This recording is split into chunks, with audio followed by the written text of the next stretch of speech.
një vend të largët, në Indi, në një fshat të thellë, ku shtëpitë janë prej balte dhe rrugët vetëm pluhur, jetonte një burr I varfër me emrin Dashrath Manji. Ai nuk ishte I pasur, nuk kishte pushtet, nuk kishte arsim, por kishte diçka që shumë njerëz e kanë dhe nuk e kuptojnë sa blen. Ai kishte dashuri të pastër. Çdo mëngjes zgjohej herët, merrte veglat e punës dhe shkonte të punonte si punëtor krau. Jeta e tij ishte e thjeshtë, por e mbushur me lodhje. Në shtëpi e priste gruaja e tij, Falguni, ajo ishte bota e tij. Fshati I tyre ishte I ndarë nga qyteti, nga një mal I madh, I ashpër, I pakalueshëm. Për të shkuar në spital apo për të blerë gjëra, duhej të bëje një rrugë të gjatë rreth 55 kilometra për rreth malit. Një ditë, ndërsa Dashrath ishte në punë, gruaja e tij po kalonte përmes malit për të marrë ushqim dhe ujë. Rruga ishte e rrezikshme dhe e tjerët. Ajo rrëshqiti, u rrëzua dhe u plagos rënd. Njerëzit tentuan ta çonin në spital, por rruga ishte e gjatë, shumë e gjatë, derisa arritën, ishte vonë.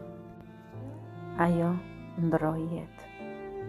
Imagjinoni për një moment, ta humbasësh njeriu që do më shumë në këtë botë, jo sepse s'kishte mjek, jo sepse s'kishte shpresë, por sepse një mal të ndante nga ndihma. Shumë njerëz në vendin e tij do ta kishin pranuar fatin. Do të thoshin, kështu ishte e shkruar. Do të qanin pak dhe do të vazhdonin jetën.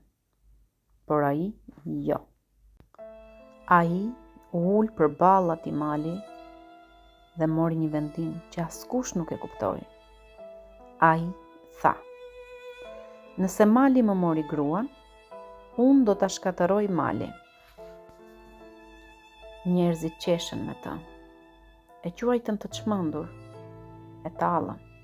Një burr I vetëm kundër një mali? Ai nuk kishte makineri, nuk kishte para. Kishte vetëm një çekan dhe një dalte dhe një zemër të thyer. Çdo ditë që nga mëngjesi deri në mbrëmje, ai shkonte te mali dhe godiste gurin. Një goditje, 2 goditje, 1000 goditje, ditët u bën muaj. Muajt u bën vite. Njerëzit vazhdonin ta tallnin. Po çfarë mendon se po bën? Je I çmendur?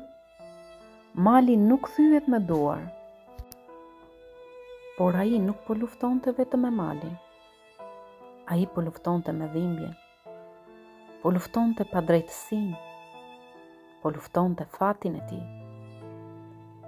Kaluan 5 vite, pastaj 10, pastaj 15. Shumë njerëz do ishin dorëzuar me kohë, por ai jo. Pas 22 vitesh, po, 22 vite, çdo ditë duke goditur mali. Mali u hap. Ai krijoi një rrugë 110 metra të gjatë, 9 metra të gjerë dhe 7 metra të lartë. Rruga që dikur ishte 55 kilometra, u bë vetëm 15 kilometra. Fshati I tij më në fund u bë me rrugë. Ishte më afër qytetit. Kishte qasje të drejtë për drejtë me spitalin.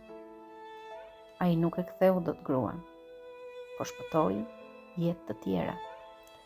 Kur njerëzit e pyetën, si mundet ta bëje këtë? Ai u përgjigj: dashuria më dha forcë. Mendoni pak, sa herë dorëzohemi për gjëra shumë më të vogla, sa herë themi, nuk bëhet, sa herë fajsojmë fatin. Ai nuk ishte ero si nëpër filma, ishte një njeri I zakonshëm. Por një njeri I zakonshëm me një zemër të jashtëzakonshme. Çdo goditje e Çekiçit ishte një betim, që askush të mos vuante më. Rruga që ai hapi nuk ishte vetëm një shteg në gur, ajo u bë shpëtim, ndihmë dhe shpresë për mijëra njerëz. Ai nuk kërkoi lavdi, nuk kërkoi shpërblim, por la pas një vepër që do të jetojë më gjatë se ai vetë, një rrugë që do të mbetet gjithmonë simbol sakrifice dhe shprese. Kur ai vdiq në vitin 2007, qeveria indiane i bëri një funeral shtetëror. I njëjti njeri që dikur u tall, u nderua si simbol force dhe dashurie. Historia e tij na mëson diçka shumë të thellë.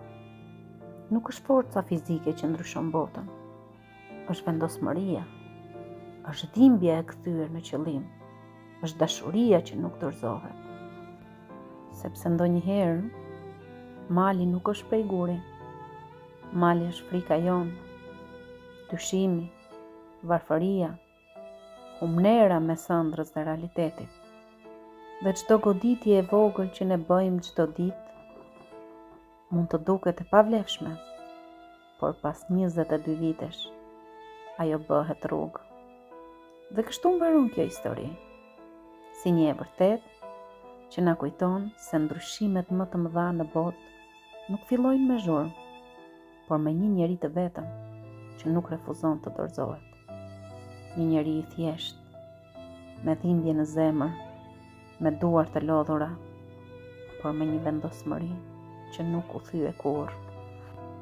Kjo histori nuk është vetëm e tij, është për çdo që ka humbur, për çdo që ka luftuar në heshtje, për çdo që ka besuar edhe kur askush tjetër nuk besonte.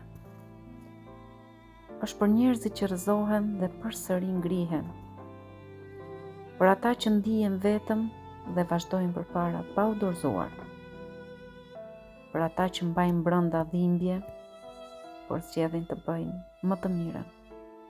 Mjafton një zemër që nuk dorëzohet dhe një arsye e fortë për të vazhduar. Nëse keni arritur deri këtu, ju falenderoj nga zemra. Prania juaj, koha juaj dhe dëgjimi juaj do të thotë më shumë nga sa mund ta shpreh me fjalë, sepse në fund historitë marrin kuptim vetëm kur dëgjohen nga dikush. Lini komentin tuaj se çfarë përshtypje ju la historia. Bëni subscribe nëse jeni për herë të parë në këtë kanal. Bëni like nëse ju ka pëlqyer si histori. Dhe mos harroni të më dërgoni historinë tuaj në Instagramin tim.